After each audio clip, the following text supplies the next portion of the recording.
At sa inyo po Brother lahat, mga Rolly. brothers and sisters na naririto po ngayon, magandang gabi at maging sa mga sumusubaybay sa internet. Ako po ang inyong kapatid, Brother Rolly Anaya. Graduate po sa College of Divine Wisdom noong 2018, batch 5, sa kurso po na AV Evangelization.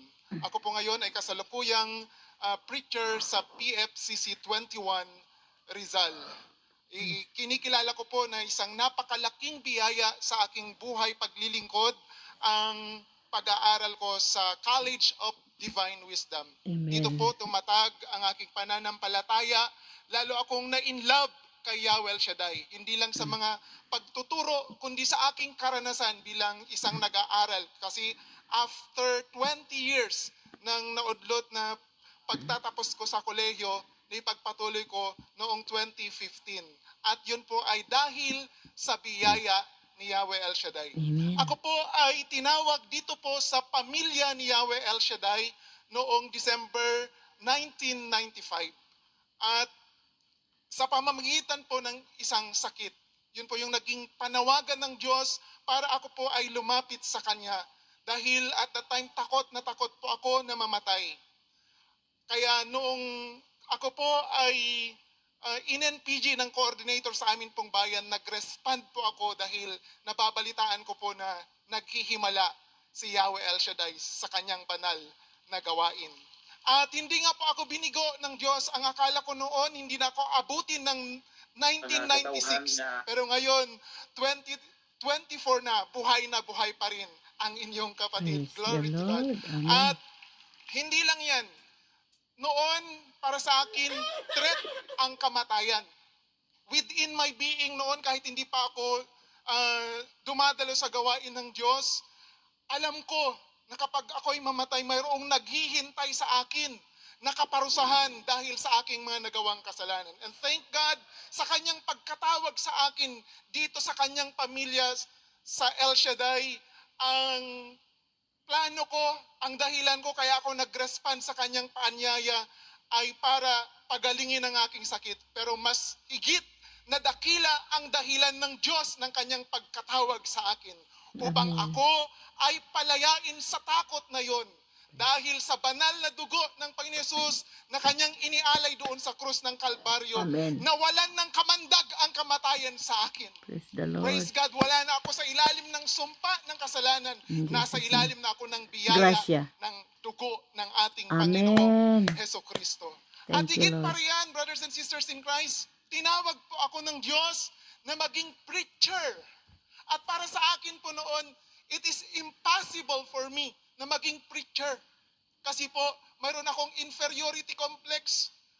Hindi ko po kayang magsalita sa harapan ng maraming tao kasi nanginginig ako, nablablang ko ako kapag magsalita ako sa harapan ng mga tao. Pero dahil sa biyaya ng dugo ng Panginoon Yesus, dahil sa kanyang pagmamahal sa akin, ako ngayon ay nakapagsasalita ngayon. Yung imposible sa akin noon, naging posible dahil sa kadakilaan at kabutihan ng Diyos. At masasabi ko ngayon na ako'y pinalaya sa inferiority complex na yon so that I can say right now, to God be the glory. Purihin ang Panginoon. Amen. At sa ating pong Assistant Servant Leader, Brother Michael Velarde Jr., at sa inyo po mga kapatid, ako po si Brother Ronald M. Berwen, graduate ng College of Divine Wisdom ng taong 2017, Batch 4. Ako po ay lubos na nagpapasalamat sa ating Panginoon sa napakalaking pribilehiyo na naging bahagi po ako ng paglilingkod sa gawain ni Yahweh El Shaddai sa gawaing ito. At salamat din sa Panginoon sapagkat sa kabila po ng ako po'y tinawag po ng ating Panginoon bilang kanyang lingkod, masabi ko po na yung makapagsalita po sa inyong harapan, hindi ko po ito magagawa noong una. Dahil po nung mula pa lang po ng pagkabata ako, nag-aral ng elementarya, kapag natatapos ang schooling, yung mga classmate ko nabibigyan ng award na best sa lahat mga subject nila. Ngunit ako po'y sinasabitan ng ribbon at nilalagay po sa akin most behave. Ayan, kaya nga Hanggang naging high school, ganun din po. Kaya nga nung kapag tapos po ako ng high school, hindi ko na po inaasahan na makakapag-aral pa ako ng kolehiyo. Kaya nung sumapit po ang year 2000, may nag-akay po sa akin sa gawain ni Yahweh El Shaddai, doon po sa Luneta. At matapos po yun, hinimok na niya akong na maglingkod kay Yahweh El Shaddai doon po sa gawain, malapit po sa aming lugar.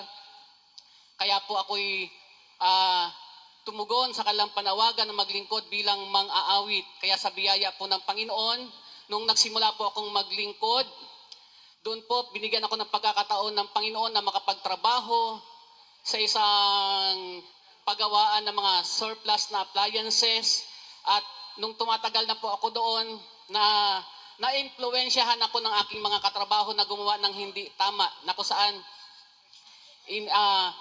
tinatakas namin o kinukuha namin yung mga mahalagang pyesa ng mga appliances na naroon at ibinebenta namin sa labas. Kaya lang dahil ako'y naglilingkod na nun sa Panginoon, para bang naungusap si Lord sa akin na mali ang aking ginagawa. Kaya habang ginagawa ko yan, sabi ko, last na ito, Lord. Kaya lang kinabukasan, ganun na naman. Kaya sabihin ko ulit kay Lord, last na talaga ito. Hanggang paulit-ulit po iyon. Ngunit dahil sa biyaya at habag po ng Panginoon, ginamit po yung ating istasyon na naghayag po na magkakaroon ng scholarship program ang ating pamahalaan kasama ang DSWD, na kung saan inaanyayahan ang lahat ng mga high school graduate na mag-apply sa scholarship program na iyon. Basta graduate ka, tatanggapin ka po nila. Kaya sa biyaya po ni Lord, nakapasa po ako sa kanilang interview at pinag-exam po nila ako sa isang kilalang universidad sa may Santa Mesa, Manila. Sa biyaya po ng Panginoon, nag-take po ako ng exam, bagsak po ako. Pero nakasulat po sa papel na tinanggap ko, okay for enrollment. Ayan, kaya salamat sa Diyos. At nung ako po'y nakapagsimula ng mag-aral, di ko lubusang maisip na hindi ko na hinangad o pinangarap pang makapag-aral ng kolehiyo. Pero hindi pala ganun kadali ang mag-aral. Kaya nga, kung saan nagkaroon pa ako ng struggle sa pag-aaral, bumagsak po ako sa isang subject namin, yung college algebra. Pero sa biyaya po ng Panginoon, nasabi po noon, bali-balita na naaalisin na sa scholarship o aalisin na mismo sa school na yun yung may bagsak na subject. Kaya ang ginawa ko po, dinasal ko po yung Psalm 91. At after po nung pinatawag po kami sa registrar, at sabi po sa akin nung sa registrar, hindi ako kasama sa aalisin sa school na iyon. Ayan, kaya sa biyaya ni Lord, year 2005, kasi po pinangako ko kay Lord, sabi ko, Lord, kapag napagtapos ako sa pag-aaral sa school na ito, magpapatotoo ako sa Ambel. Ayan, kaya December 2005, nakagraduate po ako araw ng Biyernes dahil nangako ako kay Lord. Kinabukasan, December 6, pumunta ako dito sa Ambel at nagpatotoo sa biyaya ng Panginoon. Nagawa kong ihayag ang kanyang kabutihan. At gayon din po, matapos po akong makagraduate, dahil ang pray ko kay Lord, bigyan niya ako ng hanap buhay na hindi makahahad lang sa paglilingkod sa Kanya. Kaya lang, sa loob ng 3 years na pag-apply, wala po akong mapasukan na ganon. Kaya may isa pong lingkod ng Diyos na nag-encourage sa akin, sabi niya, mag-preacher ka na lang, Brad. Kaya lang sabi ko nga, hindi po ako karapat-dapat maging preacher, saka hindi ko kakayanin dahil hindi ko kayang humarap sa maraming tao. Pero dahil nga, no choice, at nagkaroon po ng pagkakataon na magamit ako ng Panginoon na sa isa sa gawain sa aming lugar nung walang preacher na nakarating. Nung matapos kong mangaral, di ko lubos di maisip na nagawa ko yung bagay na yan. Kaya sabi ko kay Lord, sige Lord, paglilingkuran kita bilang tagapaghayag ng mabuti mong balita. Kaya simula noon, nagsimula na po akong mag-preacher. Nung time na yun, almost 2 years naging preacher. Kaya lang, natisod po ako o nadapa po ako dahil po kung kailan po ako naglilingkod, doon ko po naranasan na makagawa ng isang pagkakamali na hindi ko lubos maisip na magagawa ko sa talang buhay ko. Yung nakaranas po ako na magkaroon ng relasyon sa magkasabay na babae. Praise God. Kaya sa biyaya po ng Panginoon, nasuspindi po ako sa gawain ito at almost 2 years na wala po sa gawain. At nung may naghihimok na sa akin bumalik sa gawain ito, sabi ko sarili ko, wala na sigurong maniniwala sa akin kung maglilingkod pa akong muli. Pero dahil nga ang Diyos natin ay mahabagin, nung matapos po aking contract, nung ako po'y nawala sa gawain ito at may trabaho, Bumalik po ako at nag-report at sa biyaya ng Panginoon, tinanggap po akong muli dito at doon po nagtuloy-tuloy ang biyaya ng Diyos sa aking buhay na kung saan nakapag-aral ako sa College of Divine Wisdom hanggang makapagtapos at gayon din niloob ni Lord sa gawain ito. Doon niya ibinigay sa akin ang aking sister wife kung saan naikasal kami noong 2014 sa biyaya ng Panginoon. At sa kasulukuyan, patuloy ako nakapaglilingkod sa Panginoon sa gawain ito. Amen. Salamat sa Diyos. To God be the glory. Praise the Lord. Salamat sa Diyos. God will make a way. God will make a way. God will make a way. God will make a way. God will make a way. Thank you, Father God. Thank you po. Thank you, Brother Mike. Salamat. God bless you. Amen. Salamat. Salamat po. Thank you. Thanks be to God. Salamat po sa Panginoon. Salamat po sa mga mensahe na ipinagtiwala po ng ating Diyos na buhay sa ating mahal na punong lingkod, Brother Mikey Velarde. Salamat po. At pasensya na po, kanina pala mayroon tayong monthly enhancement. At panonoorin na lang po natin sa playback dahil na late po tayo. But anyway, God is good all the time. Salamat po, Lord, sa mga mensahe na aming napakinggan. Bahal na Santa Misa at healing message at mga patotoo, buhay na patotoo na nagbibigay inspirasyon po sa aming buhay pananampalataya. So, salamat po sa Diyos. Thank you so much. At nakaka-bless po ang mga patotoo.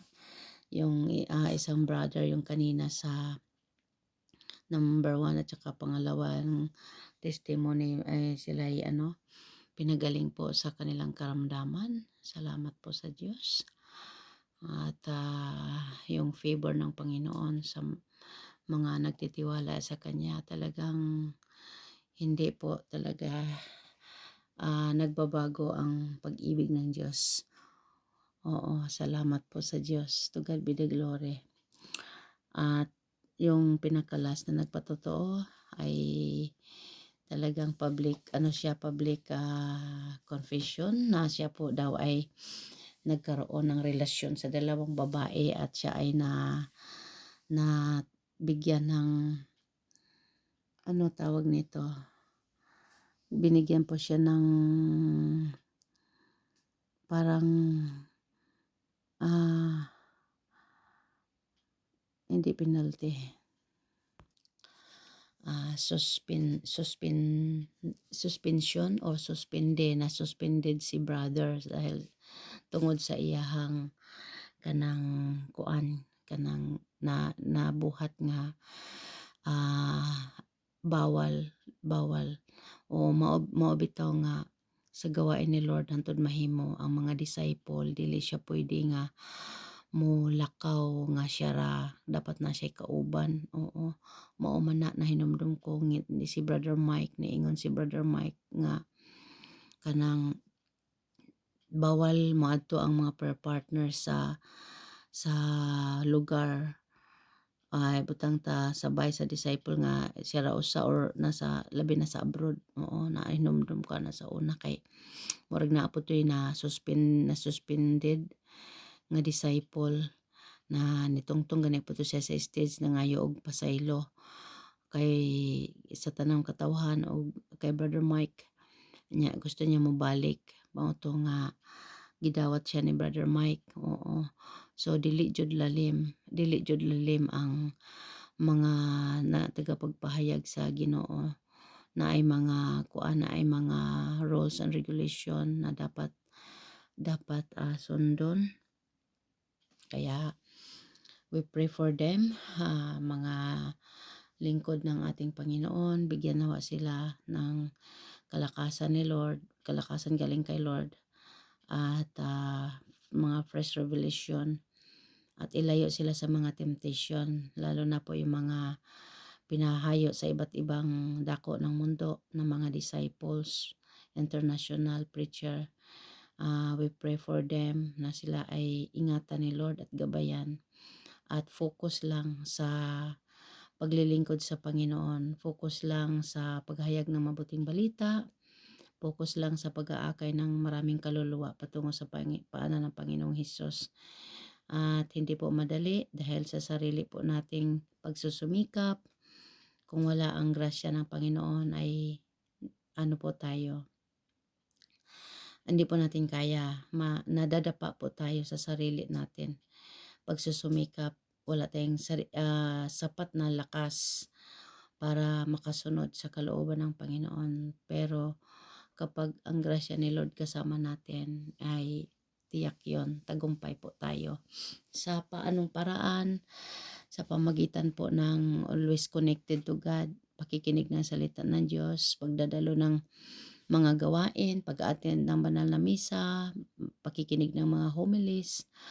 Oo, tapos sumama tayo sa mga tao na naglilingkod sa ating Panginoon na walang ibang layunin kundi ang Diyos ay parangalan sa ating mga puso. So Lord, tulungan mo po kami, Panginoon, because apart from you, Lord, we can do nothing. Pagpalain mo po ang mga pinili mong lingkod, mga katuwang ng aming mahal na punong lingkod na si Brother Mike. Ingatan po sa inyo sila sa kanilang mga hayo, paghahayag ng iyong mabuting balita. Lalo na po sa aming mahal na punong lingkod na si Brother Mike, bigyan po siya ng mahabang buhay. Bigyan pa po niyo siya, Lord, ng kalusugan, kalakasan, kagalingan, pisikal, espiritual, sa lahat ng aspeto, lalo na po haplosin niyo po ang kanyang buong katauhan, from head to foot, aming mahal po ng likod na si Brother Mike. At muling manauli ang kanyang tuwid na pagsasalita, dahil sa iyo, Lord, walang imposible, Panginoong Hesus of Nazareth. Walang imposible po sa inyo. Salamat sa Diyos. At ayan po, ang dami pong mga prayer partners po na tumugon sa panawagan ng ating Panginoon. At naalala ko pag tuwing aking napapanood po ang gawain dyan sa Ambel, sa Lunita, sa PICC po noon, isa po tayo dyan sa nakikipagsiksikan. Oo, nagtataas ng kamay, nagtataas ng mga kung ano-ano sinasabi ni Brother Mike na ipinapataas, tumalon. Sabi niya, tumalon ng 10, tumalon ng 30, o jump ng 7. Oo, yun, naalala ko yun. Pinatalon po kami ng 7 times. At ang kinin mo, ang iyong kahilingan na yan, sir, prayer, at nangyari po yun. Opo, totoo yun. Basta nakikiisa po tayo sa sugo at lingkod ng Diyos kung ano po ang sinabi nila, at nakikiisa po tayo, sumasang-ayon po tayo sa sinabi nila, basta't alam po natin ito ay kinalulugdan ng Diyos at alam ni Lord ang desire ng puso natin. Ito po ay sasamahan ni Lord. Yes, sasamahan po ni Lord. At to God be the glory. Nung tumalon po ako ng 7 times, dyan po yan sa Cabrera, Pasay City, nung nag-attend po kami ni Lord noon ng anniversary sa Cabrera, El Shaddai Cabrera, San Roque yata yung simbahan na yun, nakalimutan ko. Sabi ng preacher disciple, sinong gustong pumunta ng Europa, tumalon ng 7. Tumalon po ako ng 7. At sabi ko, Lord, salamat, ay answered prayer na po ako. Sabi ko pong ganon, pero natawa ako kasi sabi ko, paano naman ako makakapunta ng Europa? Wala naman akong malaking pera pambayad sa agency, at saka hindi ako nurse, hindi ako doktor. Yun ang sa isip ko. Pero alam niyo po, hindi ko man kilala yung preacher na yon, na si Brother Arman Kumahig. Siya po yon. Hindi niya ako kilala, hindi ko din po siya kilala. Nalaman ko lang pangalan niya, siyempre pinakilala ng MC. So, sabi ni Brother Arman, sabi niya, bakit ka natawa, sister? Nasa malayo ako. Bakit ka natawa? Nag-aalinlangan. Nako, nakonsensya ako. Sabi ko, Lord, sorry. Nakikita mo po ang nasa isip ko. Natawa kasi ako. Although I claim na answered prayer na ako, pero natawa ako kasi tinitingnan ko po yung aking sitwasyon na paano ako makapag-abroad sa Europa. Hindi ako nurse, hindi ako doktor, at saka wala akong kakilala, wala akong malaking pera.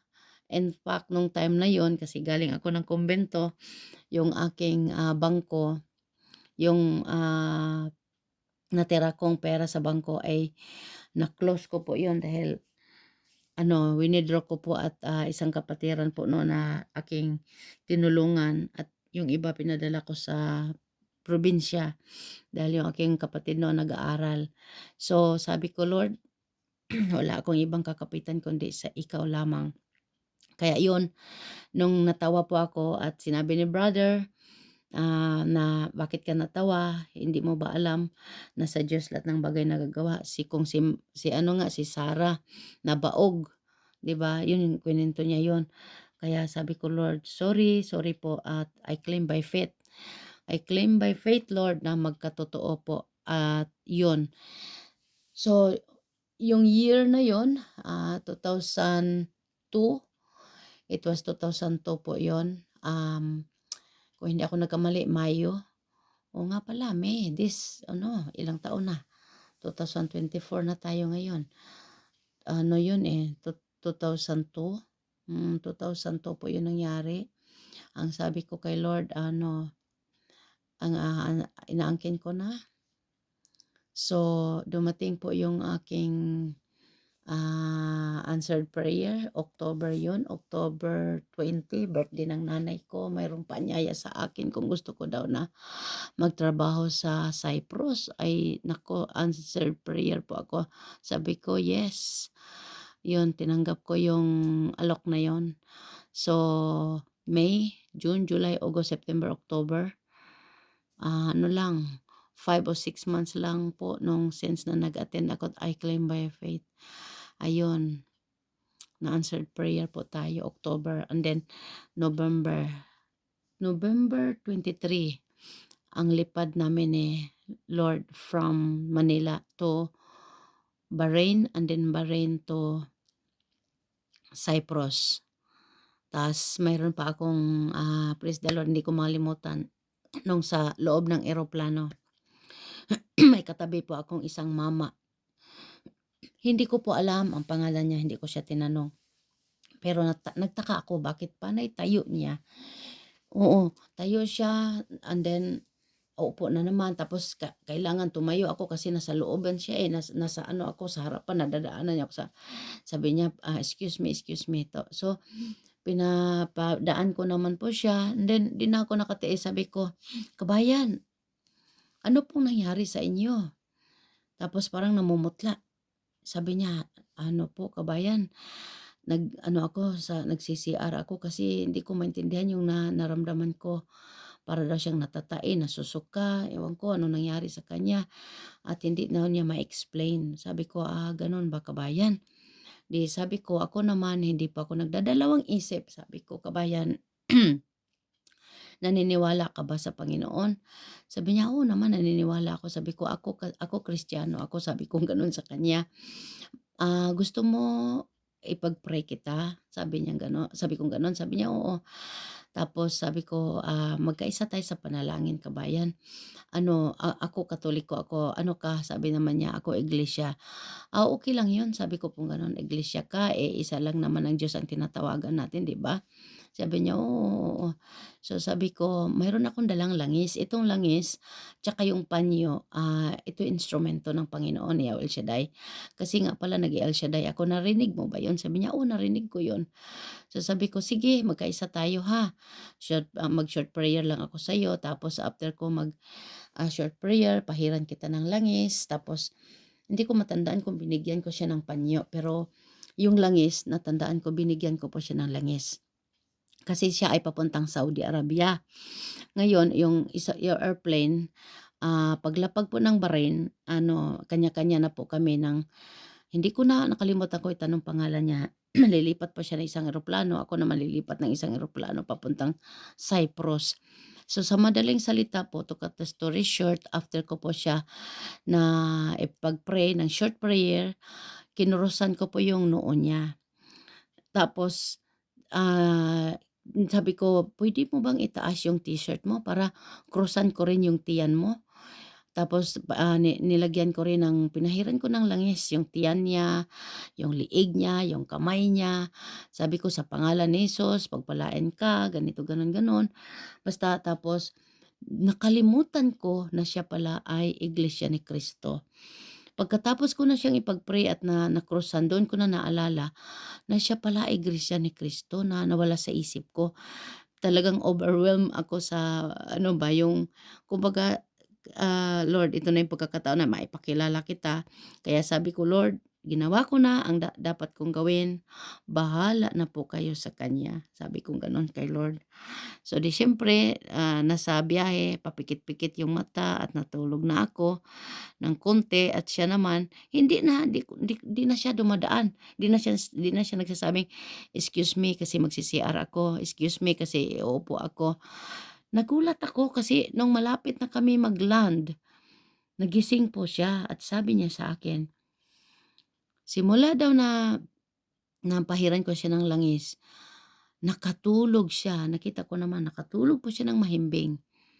At sabi niya parang nagdahilan lang, nawala lahat yung kanyang naramdaman, na nasusuka, natatain, na hindi niya alam kung paano ang ano niya.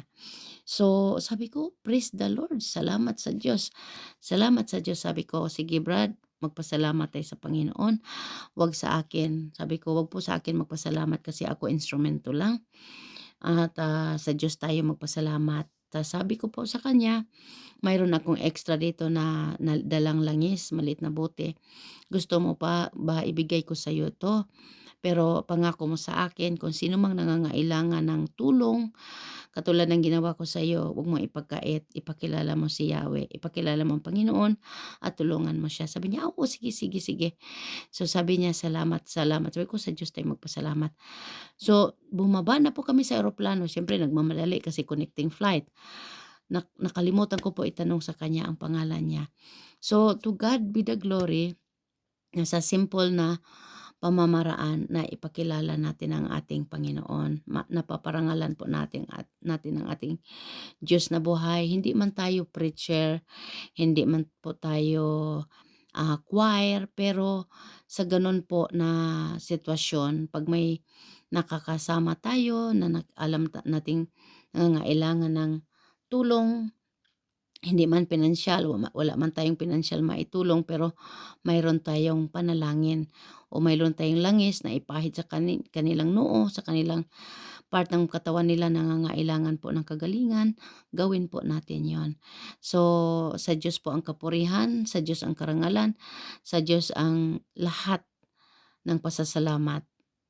At nawa po lahat ng nanonood, lahat po na nakikipag-isa sa ating mga inspiring videos sa YouTube channel po natin, ay pagpalain po kayo ng ating Diyos na buhay. Ano man po ang inyong mga kahilingan, hindi ko man po kayo kilala, saan man dako sa mundong ito kayo ay naroon.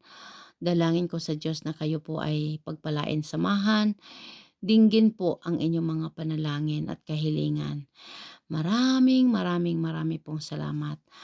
At to God be the glory. Amen and amen. In the name of the Father, the Son, the Holy Spirit. Amen and amen. Salamat.